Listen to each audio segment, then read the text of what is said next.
How's it going, people? Welcome back to the channel and welcome back to the Supporters Club. Hope you're all good and well out there. Hope you guys have enjoyed the last two I've done over the last couple of weeks. Like I said, I'm going to change up the panel here and there, considering there's no Premier League action. Not much Arsenal news, but there's a lot on the horizon. We're currently top of the league. We're going to stay there up until Boxing Day fixture against West Ham. And I've brought, in terms of Arsenal, I brought a couple of the big dogs with me. None bigger than Mr. Chris Hudson. Nice to have you back, Chris. Well, mate. Yeah, how are you? I'm getting better. I hurt me back, but yeah. I'm recovering. Good. And another big dog, Sharai. I'm all right, man. I'm all right. I'm just glad to have Chris Hudson back, as I'm sure a lot of people in the comments are as well, man. Yeah, 100%. And listen, they always want you back as well, if you see the comments. Oh, man, you know what? That's probably just my mum. A lot of suggestions for Big Six Extra there as well. I see them. No, I saw them as well. I like them too. I'm glad people are seeing them. Yeah, I'm glad you're getting the credit you deserve. But Chris, it's been a little while since I've had a talk with you, same with Sharai. There's been a lot of talk recently from Arsenal players, Zinchenko and Martinelli in particular, about raising the standards amongst the Arsenal fans, and not necessarily talking about top four and Champions League football, but thinking bigger, dreaming bigger. And we're currently top of the league, so I know where they're going with that. Is it time to start thinking like that? Or, you know, I'll use myself as an example. It's so hard to get over the rotten mess that was created under this ownership that I'm finding it hard to truly believe. Arteta, yes, plaudits. Edu, yes, plaudits. But when it comes to the Kroenkes, I'm still yet to see, reason being because we're still yet to go back into Champions League, where the frustrations all began, Chris. You know, we originally got frustrated with Arsene Wenger and the Kroenkes being in Champions League positions year in, year out without ever building on it. But with the players now coming in to, you know, tell us to raise our standards, that is quite refreshing in comparison to players of past. I use Bellerin as an example. Sanchez wanted to win too much. It's so much better hearing this from our players than it is hearing that. You, legendary Arsenal fan, when I look at AFTV, you know, you've been there from the beginning, one of the most famous interviews on any fan channel in the world. Do you think it is time to raise our standards and start believing and saying the target is now a Premier League title? Well, personally, yes. But the thing is, it's very psychological. You think we've gone through, when's the last title? It was 18 years ago. Yeah. So that's a lot, and then we've gone through a lot of damage. So you can't just switch on to being Mr. Positive like that, because it's hard. Very hard. I do agree with them. I think we've got a massive opportunity, Turkish, and we've got to go for it. And whether that means in January having a little dip in the market, but we've got to be careful. I don't want whoever we bring in. Can't someone who's going to upset.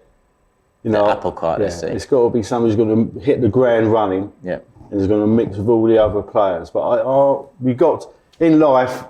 If you don't go to the stars, you don't get anywhere. Yeah. So let's go for it. Am I right in saying that in order for us to believe, we need the players to believe? And finally, we're seeing and hearing that belief from them that should translate into us moving forward.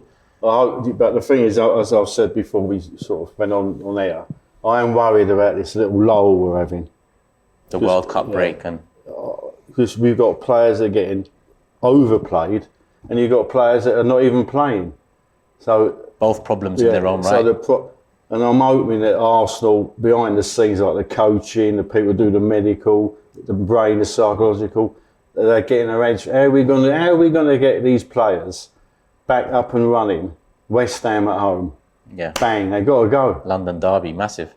Yeah, it's a big test, you know. Yeah. And they're all gunning for us. We're top of the league at the moment, Sharai. And I'll ask you the same questions. Zinchenko Martinelli recently talked about raising the standards amongst the fans and going for Premier League, challenging for Premier League instead of talking about top four and just Champions League football. Does that help you believe? Are you believing? Yeah, I mean, look, when the manager came in, the first thing that he said was, I'd need to get Arsenal back to winning things.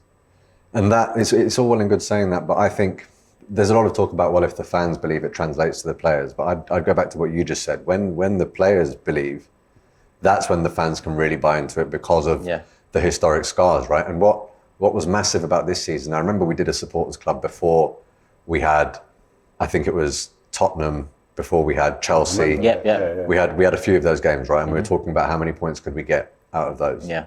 Liverpool was included. I think that was the first international break we did that. Yeah, I think it was Tottenham and Liverpool. Those fixtures were coming up pretty soon.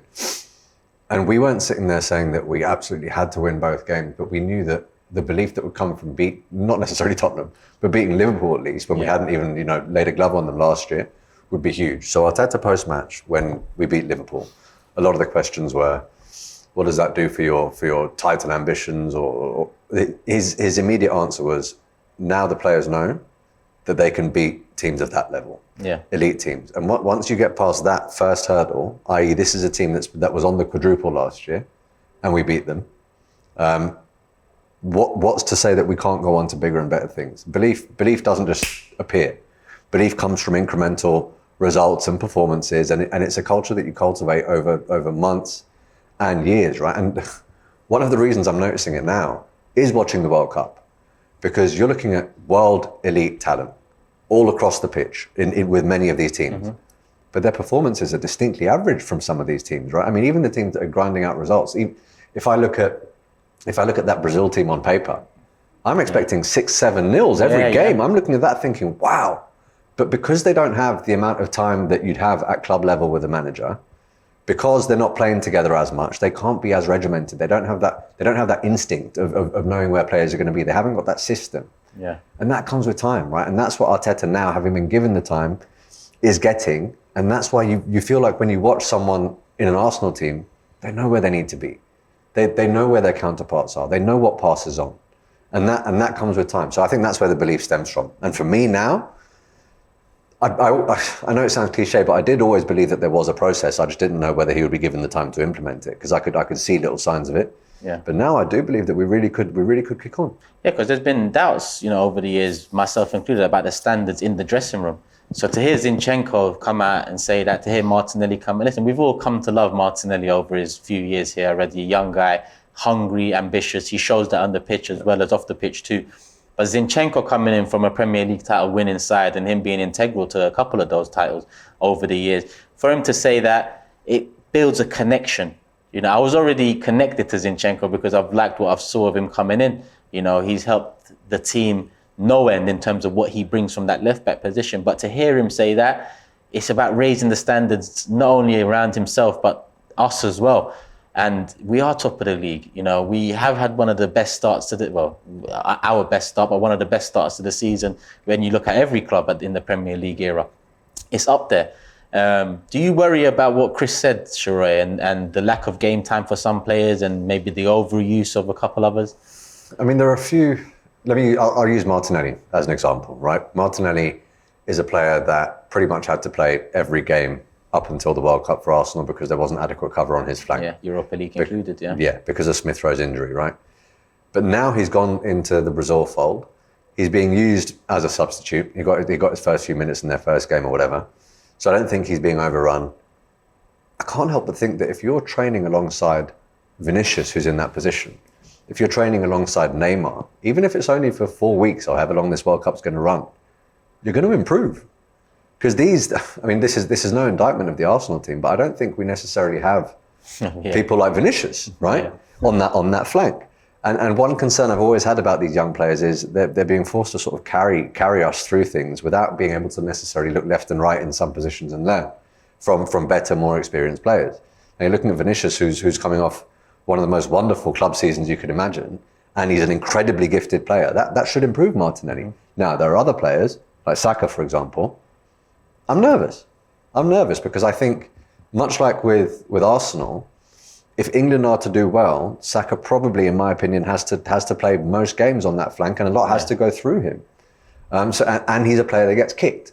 So there are certain players that I am worried about, but on the whole, I don't think there'll be too much of an issue. If anything, I think a few of these young players could actually learn from some of the players they're playing with in this World Cup and come back better and stronger men. That's a good shout. Chris, I know you don't care too much about the World Cup, but considering we have a few players in a few different countries, teams, squads, is there a particular country you're looking at and saying, I hope they win it? Is it maybe Brazil with Martinelli and Jesus there? Spain. Spain? You know what you say, they're the nearest thing to Arsenal. The way they play football. I know, what a tribute to Arteta to say. Yeah. But you watch Spain, it's like watching Arsenal. Yeah. I like the States, and they've got a player in that team who was an Arsenal youth And, we're looking for a midfield player. I'd buy him back. Musa. I think he's fantastic. Yeah. He done well against England the other day. Yeah, I think, so it's Spain, but I'll keep an eye on, I like the Ghanaian who plays for Ajax. Oh, Kudus, yeah. He's another wonderful talent. A couple of good goals the other day as well. But really, there's not I think a lot of players, their reputations have not been enhanced. They've been a bit downgraded during this tournament. I'm thinking of Bale, Ramsey, Song, Kane, A lot of De Bruyne. stars. Yeah, De Bruyne is a big example. That's really shocked me. De Bruyne's. Do you think that could have an effect on his Man City form? I hope so. Yeah, well, fingers crossed on that. Yeah, of course you do. We've got every little angle we've got to be looking at. If they really pray to God he comes back really disappointed. He's being slaughtered in the Belgian media, as it is. Yeah. That's the sort of thing that, but we've got a player who in the Brazilian team, the Brazilian public don't want in the squad, as Jesus. And I was reading, he's asked his mum and dad not to go at the tournament. Ah, okay. Because the amount of stick. Yeah. See, there's so many angles. Yeah, I mean, you mentioned De Bruyne, and what we were just mentioning about raising the standards behind the scenes and in the dressing room and in turn the fan base. I mean, Kevin De Bruyne, Sheree, mentions that he thought the Belgium team is too old. Now, on one hand, you can say he's very honest about it. He's a winner. Look at what he's done at Manchester City over the years, how integral he's been. One of the best midfielders the Premier League has seen. But do you think that this can have an effect on him at Man City? Because before the World Cup, there was a lot of talk about Arsenal's players. How are they going to come back after the World Cup? Fitness concerns and, maybe media. And look at the way Saka was treated after the Euros and potentially similar circumstances again for players. But you're looking at Arsenal's players. Yes, some are not in the firing line, some are. But at this moment in time, all are doing relatively well if they are called upon. But De Bruyne, Manchester City's star, he's under a bit of criticism. I know we're all hoping that it kind of goes into the Premier League season for Man City, but do you think a player of that caliber will be affected? Do you think his honesty was a necessity? Or do you think that he's kind of tripped himself up being so honest? I don't think he'll be affected at all, if I'm being perfectly honest. I think with a lot of players, the performances on the pitch come from wanting to play for the manager and fully believing in the manager, fully believing in the philosophy, fully believing in the harmony in the dressing room. I believe that Kevin De Bruyne has that for Pep Guardiola in this Manchester City team. I don't think he has that when he's in the international setup. And looking at the reports that I'm reading, it's not just him. I think Vertonghen came out and said something similar. There seems to be a lot of disharmony with players like Hazard and Lukaku and Batshuayi or whatever, and just generally the criticism of their manager and the style of football they implement. Yeah. I think players like KDB will just be thinking, I cannot wait to get out of this international setup. Get back to the Etihad and get back to doing what I do. The guy's got too much quality and too much class to come back and suddenly be half the player that he was. So I don't think it will affect him. What about if you couple it up with the amount of Premier Leagues he's won over the years, and the World Cup and the Champions League being two that he's missed out on? The World Cup it looks like it's going away from them. Obviously not one of the favourites either. But do you think maybe a lot of his eggs are in the Champions League? Again, fingers crossed. Yeah, I hope they are. But do you think that plays a part as well? Yeah, it may well be. I mean, look, common sense would say that they will be more hungry for the Champions League than they will be for the Premier League, because the Champions League is the one that got away for that club. But also, when you've got a team that's won, 4 out of the last 5 Premier Leagues, and you've got a manager who's a born winner and will stop at nothing, you just sort of think they take the Carabao Cup seriously. So yeah, I think if you gave them a choice, they'd say, yeah, fine, we'd go for the Champions League over the Premier League. But the reality is they know they've got the squad, the depth, the quality, and the mentality to compete on all fronts, man. That's why I can't sit there with any confidence. I can sit here with hope, but I can't sit here with confidence and say that Manchester City are going to take their foot off the gas in any competition that they're in. It's good to be talking about Man City in this way, Chris, instead of talking about... Well, in the past, we've talked about every time we played them, they've embarrassed us. Yeah. And we're going to find out in February the 15th. How the first fixture of the season will go against them. And then the last fixture's in May at the Etihad. And I'm hoping, against hope, that they're still in the Champions League. Yeah. So they have to prioritise. Semi-final in between the league game. Because they haven't got as much depth as they had over the years. No. We've taken a couple of their players. When did you ever see Man City ever losing at home with Brentford? Yeah. And Ivan Toney, let me tell you, he took the Man City defence apart. Yeah. That really shook me, that result. Since we're on Man City, I just want to ask one more question. Are you worried that Pep signing a new contract till 2025? Because money's one thing, and money's one thing, but it's not everything. As Chelsea fans, United fans can, can prove over the years, they've spent a hell of a lot of money, but they haven't really got anywhere with it. At Manchester City, money is a big part of it, but Pep is probably a bigger part of it. You nod and say you are worried about that. Of course I am, because they've got infinite funds. I mean, for all you know, we might wake up January the 1st, they could go out and buy Declan Rice or something, you know what I mean? We haven't got that. Yeah. They could always blow us out the water like that.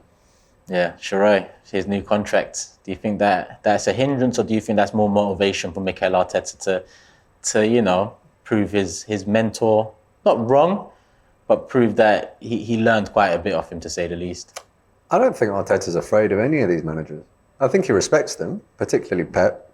But if you look at the way, obviously it backfired, but if you look at the way he spoke to Klopp in that game where we got battered at Anfield, he wasn't sitting there being deferential or just saying, I understand that you're a much better manager than me and you've achieved more. He was getting stuck in, and that comes from something that we touched on last time I was on here. It's the belief that Arteta has in himself.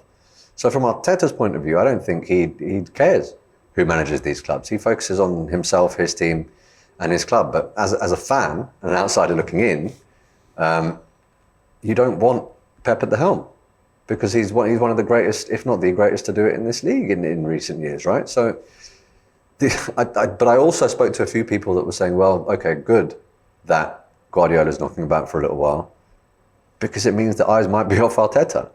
There have been a lot of rumours that there are certain clubs that are trying to line him up, and they're seeing how this Arsenal project goes because they like what they see. And it's not just City that have been linked, albeit sort of tenuously. Arsenal. Exactly. And based upon what he's done at this club, they spent money, but it hasn't been a ridiculous amount of funds. And I guarantee you, he's not just gelled together the entire fan base, but if you look at the profitability of the club, the amount that people will be spending on merchandise now, how quickly tickets are going at stadiums, these are all things that corporate owners will look at and go, right, the manager's not just good for the football, he's good for the business. Mm-hmm. They'd want to bring someone like that in. So, yeah, I mean, I hope if things continue the way they are, people keep their eyes and their hands off our manager. And you were. That's a good point, because you got Liverpool and Man United are up for sale. Yeah, good. Yeah. And the last thing I want is some mega owner buying those two clubs and coming like history repeating itself. Us £5 notes at Arsenal, because brings me on to the other subject. I know you've touched on it before. We've got to get these players signed up, Turkish. Yeah, contracts. I don't want to keep reading. I want to see them signed.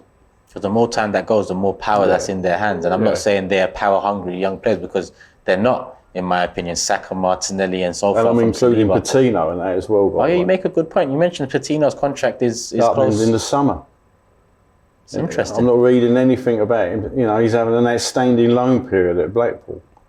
That's interesting. I would have thought that we would have tied that one up pretty early. Obviously, I want to see us buy someone in January, but my priority, we've got to get these boys signed up, mate. Is someone enough, or do you think we need more than one? I think we are. I'd love to buy Mudryk. What's his name? Mudryk, From the Shakhtar Donetsk. He's a wonderful player, but I don't know about the money, what they're asking. Yeah, one day you're hearing 40, next day you're hearing 100. Maybe the truth lies somewhere in between, Sheree. Good business from their club anyway. I mean, I think one of the quotes that I read was something along the line, I think they were quoting the Anthony fee. And they said, well, if Anthony went for that much, we believe that Mudryk's better, so he should go for more. But that's Man United. I know. Man United and Chelsea have totally unbalanced the transfer market. It does affect the market, whether we like it or not. It does affect the market to an extent. But if I owned that player, I'd be saying the same thing, because I would hope that if an initial bid was something along the lines of 40 million and I'm making 100 million noises, the bid might raise to 60 and we'd be happy with that, right? So that's not a problem. Mudryk, in terms of quality, from the bits that I've seen, he looks pretty good on both feet. Yeah. Looks pretty direct. Yeah. And there's just something about him when he's on the ball. I don't really know how to describe it. He's a bit of swagger on the ball. Yeah, and he's got a bit of grace on the ball, Yeah. And that's something that I think Arteta likes, and we're calling out for a wide player there. But again, we're linked with these wide players. The priority for me is the middle of the park. Really, because if Smith Rowe is coming back, and a lot of people have forgotten about him. But if he's coming back, I think with him and Martinelli on that flank, with Saka and a combination of either Reece or Marquinhos or, Jesus moving out wide and Eddie being there, whatever. It may cause a little bit of weakness, but it's not totally irreparable. One of these two big boys in the middle of the park gets injured, and I really do worry for our strength in the big games. Like the game against United, for example. I'm not going to sit here and shit on Lokonga. That's not what I'm trying to do here, but I do believe that we fare a lot better in that game in terms of the result if Thomas Partey plays. 100%. We probably win it. I don't think we get caught out the way we did. Even El Neni. Yeah, and there's just a bit of it. It may well be quality, but I would say it was experience there. It was inexperience and naivety that maybe cost us that. And that's what I really want to address in the middle of the park, right? Going back to the owners thing, the United Liverpool takeovers, when everyone was sort of commenting and hashtagging Kroenke out, I remember watching the channel. You made a point of saying it's not just that, and you wanted it to be sell Arsenal because you were more concerned about who's coming in, as opposed to just getting Kroenke out. Sometimes it's better the devil that you know, because you could end up with an owner who's in fact, Mike Ashley-esque, whoever. That could be considerably worse, right? So just a word of caution to United fans and Liverpool fans that are getting all excited about the prospect of new ownership. You need to make sure it's someone who's willing to not only put the amount of money into your club or for players anyway that Manchester United's owners have, but also willing to actually want to win. And to actually want to be competitive, right? Because there's a lot of clubs. I mean, you could get an owner that comes in and looks at your club just like a business again, and doesn't have that competitive edge, and is more than willing to say, you know what, we're cool for City to keep winning it as long as we keep turning over and we don't drop out of the top four. You don't know. Which is probably more likely when you look at the balance of owners, in the Premier League. There's a handful that want to win by all means necessary, spending what's necessary. The majority are business owners. So I look at Man United's example, and I think it's not about spending money. That hasn't been their problem. It's about a lack of a plan, a lack of due diligence, care. Whereas with Liverpool, maybe it is a case of an owner coming in to spend money because they've had a good plan, and that good plan has resulted in the Premier League and the Champions League without really ever spending excessively, especially looking at net spend and whatnot. Yes, they spend a hell of a lot on Van Dijk and Alisson. That's off the back of getting a hell of a lot for Coutinho. So they're in very different predicaments. But you are right. I think as soon as the news came out that the Glazers wanted to sell FSG, Liverpool fans, United fans, all happy, all thinking there's brighter days ahead, but no one can guarantee that. Bit ironic though, isn't it? That should happen. And at the moment, speaking personally, I'm quite happy with what the Kroenkes are doing. Yeah. Still a long way to go, but I know what you mean. I think Josh is really bought into it. Yeah. And at the moment, I say if I was to wake up tomorrow and said Arsenal for sale, I don't think I'd be too happy at the moment. I'd be over the moon. I know you. I'd probably call you. I just think we're on a nice path at the moment. There'd be an emergency supporters club. Can you make it in half an hour, mate? I just want everything to stay calm at the moment. Yeah, because you know what, you're right there in terms of how many seasons have Arsenal had in the last 10 where off the pitch news takes over the on the pitch performances, whether that's contracts coming to an end, whether that's players not happy and a lack of, again, care and due diligence, and similar to what I said about Man United. It does seem like we are in a much better place. And it does seem like the ownership has changed its ways. And I'm going to say seems like because, again, this window coming up is the window where we're coming in stronger than any other window in the last... That's a good point. Maybe 10 years, if I'm honest with you. We haven't achieved nothing yet, but in terms of how Arsenal are viewed off the pitch, viewed by other players, Mudryk is one player that's been flirting with Arsenal a lot.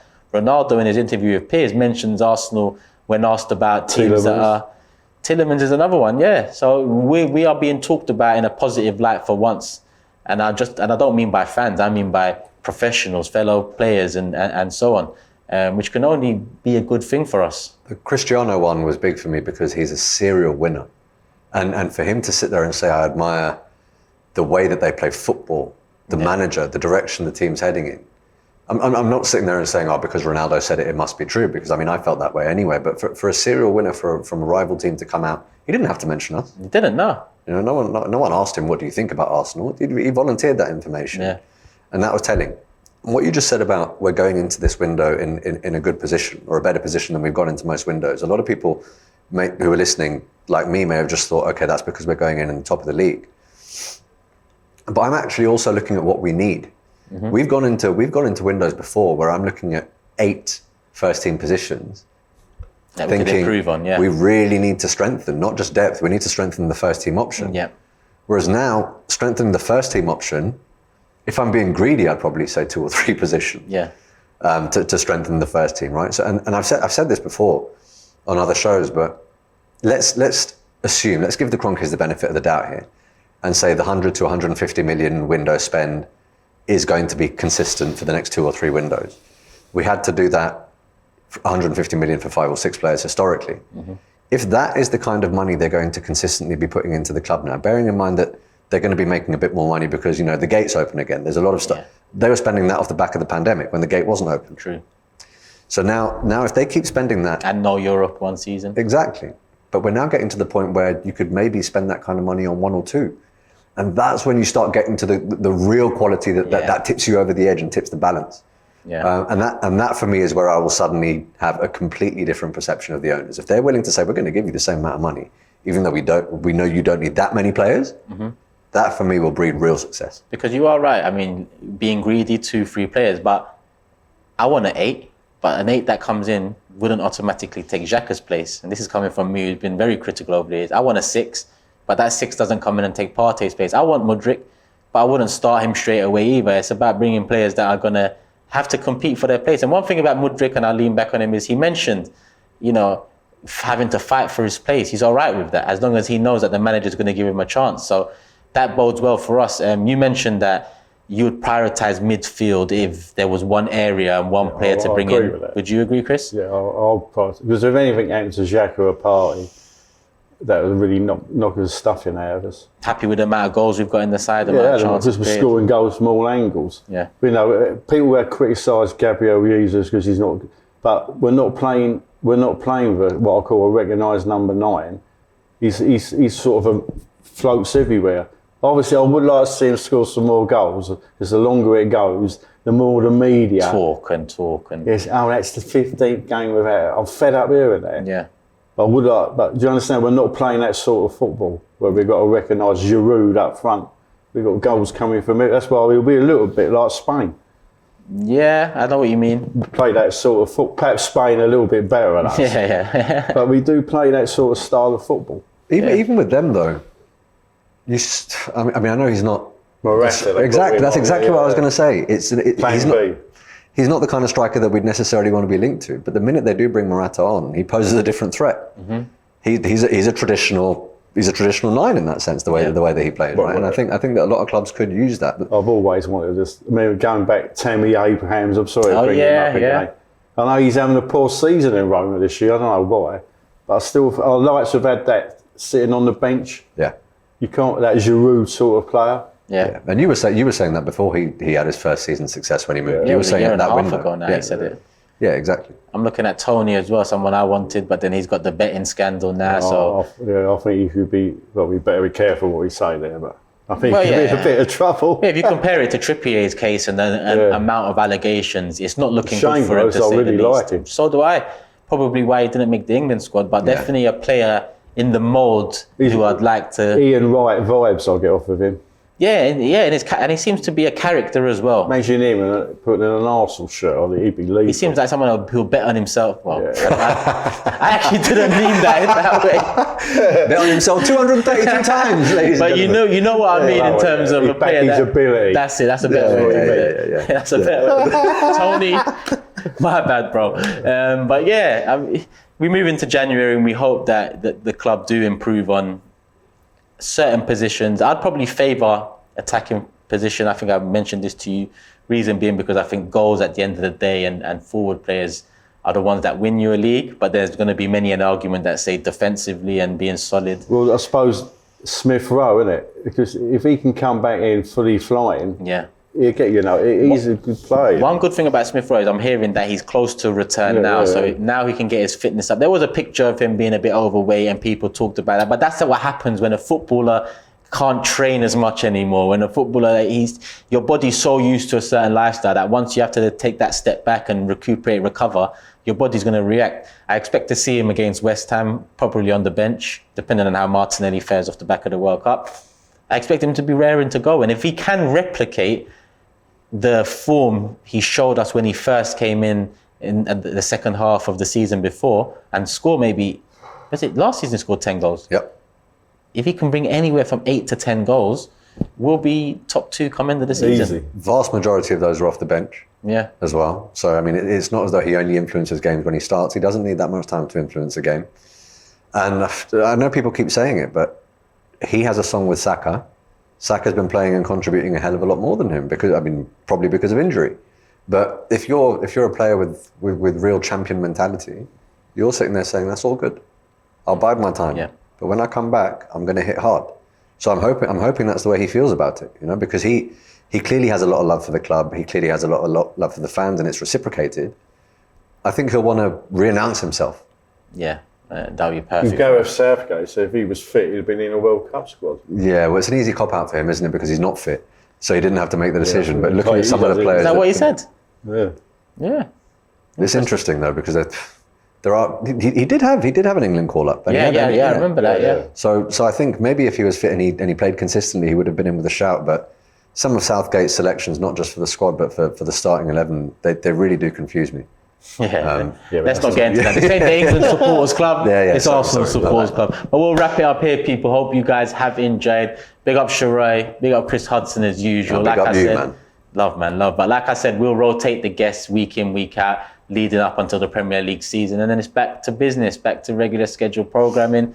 The business end of the season. Let us know your thoughts on this video. Hit the like button if you haven't already. Show some love to the guys in the comments. Show me some love in the comments. Why not? Love for the love as always. Hit the like button on the way out. Let's get it up to 1,000 as always, people. And we'll be back again soon. Peace. Cheers. Shop for AFTV merch at shop.aftv.co.uk. Subscribe to us on YouTube. Follow us on Instagram, Facebook, Twitter, TikTok, Snapchat, and Twitch. We've got content for every platform, so check it out.